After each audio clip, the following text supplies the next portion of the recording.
Everyone around me was I saw it. making sure I was accountable for all my actions, leading up to fight weekend, making sure this didn't slip away from us. So I'm happy. Yeah, but you are happy, but you got the job done properly tonight. You did exactly what you say on the tin against that kind of opponent. Is that fair? Yeah. I told him I'd do it in under 2 minutes. It was like 2:20. So you're a bit disappointed. A bit disappointed there.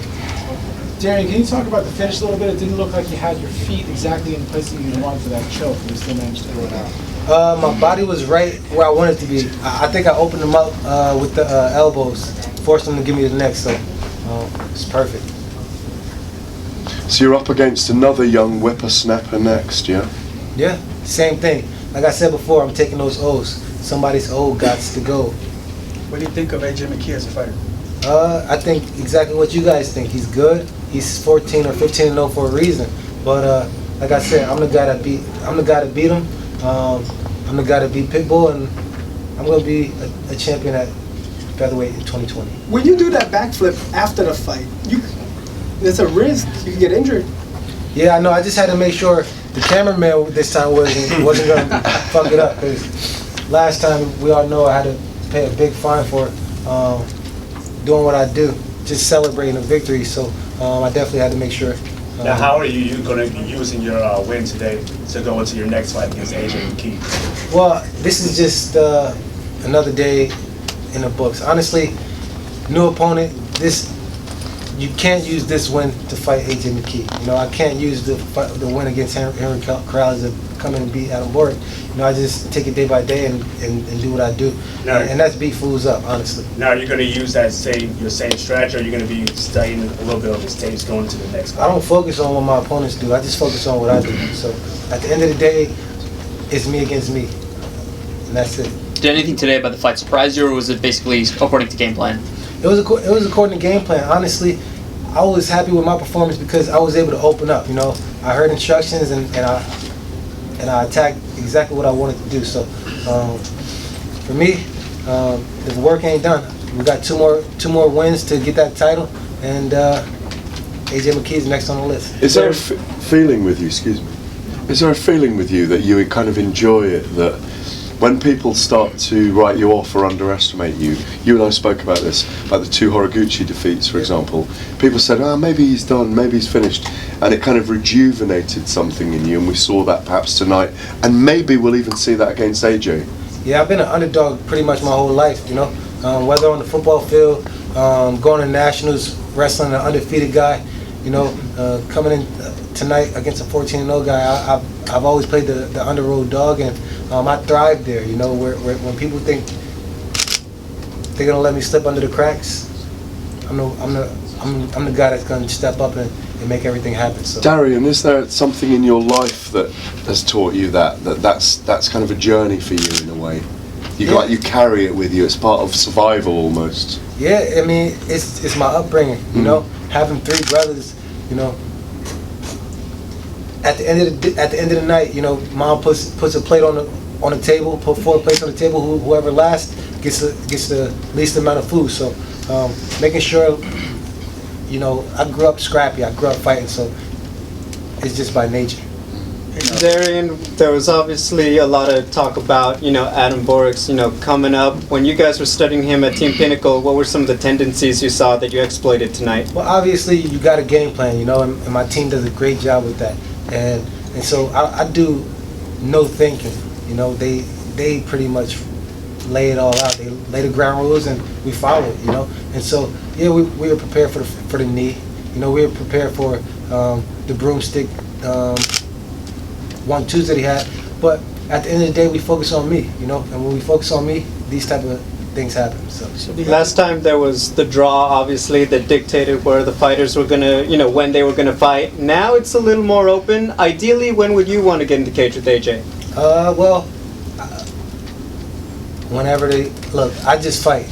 It doesn't really matter, I know he's got some injuries to recover from. I'm gonna get back to the drawing board and do what I got to do. So honestly, it doesn't really matter. I'm just here to fight.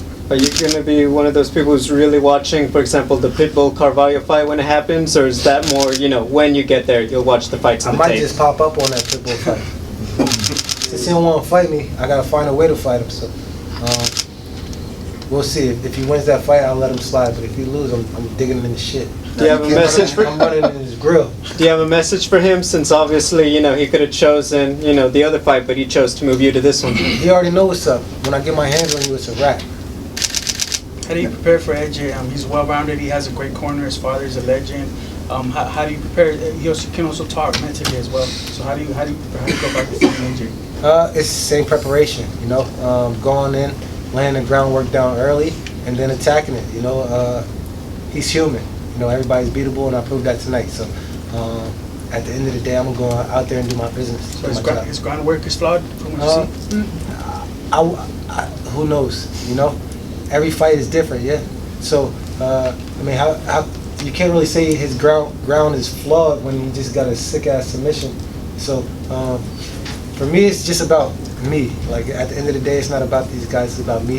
I fight the man in the mirror every day. So as long as I can overcome that, then ain't nobody fuck with me. Congratulations on your victory, Chief. We talked about the other day you being one step closer to completing the thing on your bucket list.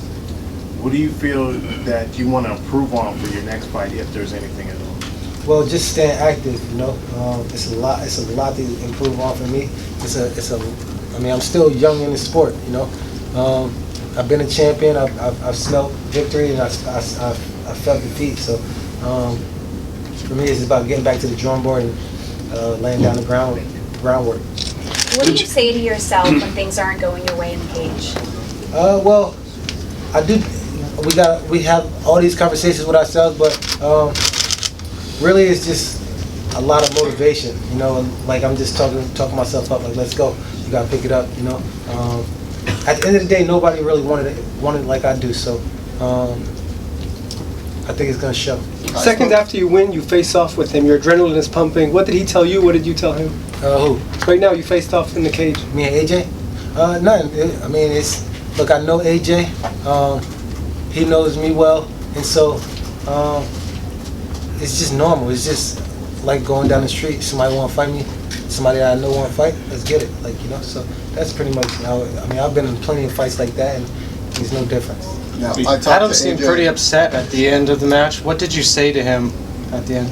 Well, Adam's a great competitor. Yeah, 14-0 is a hard feat. I didn't get to 14-0. So to be able to do that is very difficult. So I just told him what he should really understand and really know is, this isn't the all in. This isn't the end of him. It's only up from here. He just lost to a champion. And so for him, don't hang his head. Don't define yourself with wins and losses. You're a champion within your heart. So just continue to push forward. I spoke to AJ before your fight, before you and Adam came out, and he specifically said that he wanted to face you next. How do you feel about that matchup? Well, I just feel like he knew I was going to win. It's not whether or not he wanted to face me or not. It's just a fact that I was going to take out Adam. And he specifically said that your wrestling was going to be something that Adam Borics is going to have problems with. Do you feel like your wrestling is something that you're going to be able to take to AJ?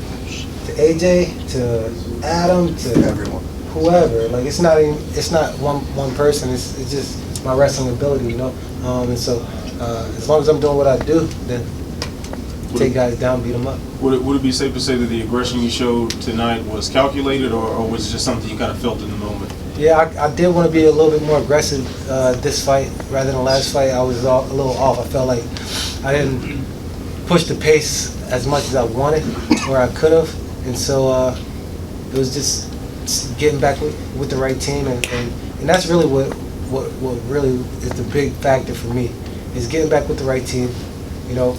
People that are ready to die for me, ready to put their lives on the line like I am them, and go to war, And so whenever you got whenever you got a solid team like I do, it's easy to go in there and put everything on the line. When you got a team that you feel like it's a little iffy, then you're gonna be a little iffy. So as long as I got the guys around me that I got around me, ain't nothing to it. Do one more, guys. Darrion, let's talk about your wrestling. It's your bread and butter, right? Well, how you know, going and taking that takedown today, we noticed it was a little creative. It was different, right? Is that something you planned, knowing that, you know, he sets it up with that flying knee when someone goes and shoots for that takedown? You know, it all plays from what we've been doing in camp. You know, we throw that high kick a lot. You know, we throw that two a lot. You know, we prepare for this. You know, and so it showed tonight. All right, thank you guys. Thank you, DC. Thank you, Adam.